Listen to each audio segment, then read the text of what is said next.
Sveiki visi. Turime dar vieną epizodą.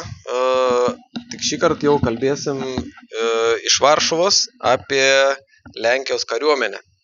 Ir dėl šitos temos tai tikrai norėčiau pakalbinti savo tėtį. Ir jis daug labai domisi šitais dalykais, gal kažką mums įdomaus papasakos. Tai gal pradėkime nuo to, kad Lenkija yra be abejo NATO narė. Ir galim gal pradėti nuo to, kuriais metais yra NATO įkurta. NATO įkurta 1949 metais. Ok. Tai dabar taip, gal pradėkim nuo Lenkijos kariuomenės. Lenkijos kariuomenė sudaro 5 tipų pajėgos. Tai sausumos pajėgos, karinės oro pajėgos, karinės jūrų pajėgos, ypatingosios pajėgos ir teritorijos apsaugos pajėgos.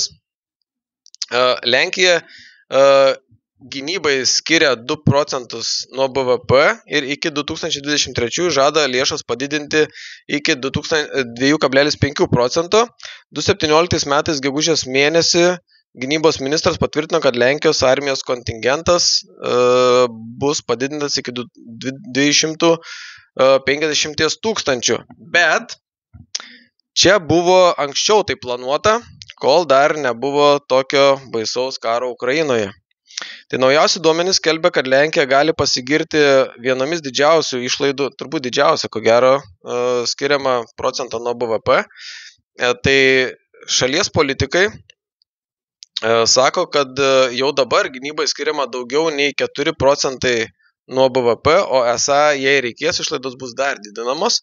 Tuo pačiu kalbos apie mokesčių didinimą skambėti ėmė tik dabar ir labai nedrąsiai. Manoma, kad artimiausių metų nauji mokesčiai gali ir neatsirasti. Tai va, tai dabar Lenkija tarp NATO valstybių gynybai išleidžia didžiausią savo biudžeto dalį. 2023 metais šios šalies vyriausybė kariuomenė išleido 3,9 procento. Antroje sąrašo vietoje esančios Jungtinės valstijos išleido 3,5 procentus nuo BVP, o Graikija apie 3 procentus. Todėl mes puikiai suprantame, kuo mums tokia svarbi kaimynė Lenkija. Ji tikrai labai atsakingai žiūri visą šitą situaciją ir dėl to lieka tik tai džiaugtis, kad mes šalia jos gyvenam iš esmės. Tai va, ką dar galėtų tėtis pridurti dėl šito dalyko, dėl visų tų karinių dalykų? Kas liečia Lenkijos NATO narystė, čia yra labai geras dalykas, ne tik Lietuvai, visam Pabaltijui. Tai yra labai stipri armija Lenkijos. Kariuomenė turbūt.